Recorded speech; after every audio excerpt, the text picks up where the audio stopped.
In this lesson, we're going to review the Geo Heat Map function.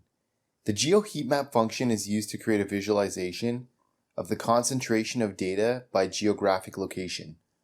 Let's take a look at what the Geo Heat Map looks like when created in Microsoft Excel before we jump into an example. So if I scroll down to the bottom here, I can see what the Geo Heat Map would look like for the sales by state within the United States of America. The higher the concentration of sales, the darker the state becomes. So for instance, as you can see, California has a moderate amount of color because it only has 273 sales. But as you look around the map, there are some with 940, 921, 916, which have darker colors because the concentration of the amount of sales that exist within those states is greater. So this provides a good visual representation of the distribution of sales across a geography. Now the heat map can be used for various different purposes, and you can actually customize the colors that you use in the Geo Heat Map. In this case, I used blues and grays. So let's take a look at how we would be able to create a heat map from scratch using Microsoft Excel. The typical use case of heat maps are to demonstrate where the concentration of sales or other data is located geographically. So in our example, the financial analyst received data exported from the company's e-commerce database containing sales quantities by state. The financial analyst prepares a weekly sales deck to update management of where the company's products are most popular across the USA. The financial analyst should therefore create a heat map to show the sales representation levels by state. So the steps in order to create the Geo Heat Map are as follows. Since this is not a native chart that's available within Microsoft Excel, one of the things that you're going to have to do is navigate to the Developer tab in the top ribbon, click Add-ins, and then install the Geographic Heat Map. I've already done it, so I can see it in here, but you could also visit the store and download it for free. If you type in Geo Heat Map, it should appear. Geographic Heat Map is offered, and once you install it and you add it as an add-in within Microsoft Excel, then the next step is to click on Add-ins, click on the Geographic Heat Map, and then click the Add button.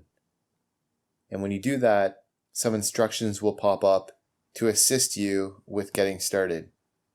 You would click Get Started, and then some options appear as to what you would like to select. So you can choose the different type of map. In this case, we used USA. The data that you want to select is going to be your raw data source. And so if you look at rows 88 through 115 in our worksheet, we have the state in one column and the sales quantities in the column next to it in column D. So that's the raw data that we would select. We'd want to select the column for the state and sales quantities. We could then also choose the color theme, for instance, red and green or some other colors. If I look at the drop-down list, there's red to green, green to red, grayscale, or even custom, where you have the ability of choosing different color combinations. Additionally, you can give your geographic heat map a title. You can show labels if you'd like to. You could use a world map instead of a USA map, etc. So there's a few different options there. I'm going to close out this guide because I don't need it since I've already done the Geo Heat Map. I'm going to click on the top right corner and delete it. And if I go to the bottom, I'll show you what the final product looks like again and how you could customize it further. So if I right click on the Geo Heat Map once it's inserted, I can see that it's referencing my data source above showing state and sales quantity figures. If I were to update some of the sales quantity figures, so for instance, let's do that for California. Let's say I make California 800. It's going to update California automatically within the Geo Heat Map, darken the color because it's now got some more sales concentration, and it's going to update the data label to say 800. I'm going to go ahead and undo that by hitting Control Z, and it's going to go back to 273 for California. So this is something that you'd be able to update routinely just by updating the table. You don't need to create a new geographic heat map every time you have new data.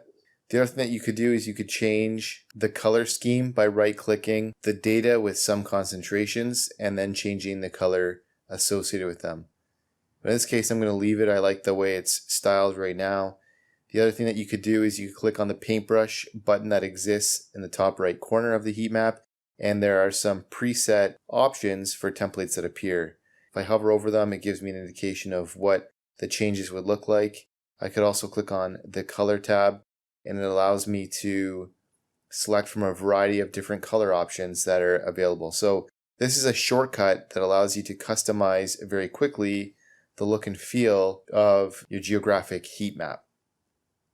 If I click on the plus button in the top right corner, I can see the different chart elements. So I have the ability to customize things further.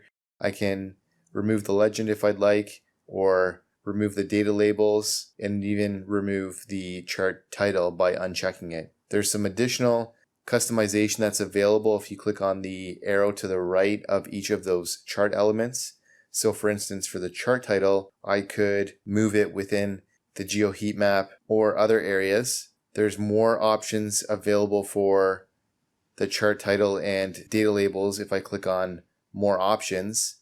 And for the legend, I have the ability to show it in different areas, or again, I could show the additional options that are available to me by clicking on more options. So it's a fairly customizable plugin that's available within Microsoft Excel if you go to the add-ins and add it into your workbook. I think it makes for a great visual representation from a sales perspective if you're updating things like sales figures throughout the week or throughout the month and you have to make a presentation for that sort of data. And I highly recommend just becoming familiar with it so that you can incorporate it into your reporting. Hey guys, thanks for watching this lesson. I hope you enjoyed it. And if you did, I'd really appreciate a like and subscribe from you. And if you want to learn more about Microsoft Excel, check out these videos above. And don't forget to check out our website, commercecurve.com, where we have lots of in-depth finance and accounting courses available with full training workbooks. All of our courses come with complete workbooks of lessons, examples, pre-built financial models, and training video. Hope to see you there.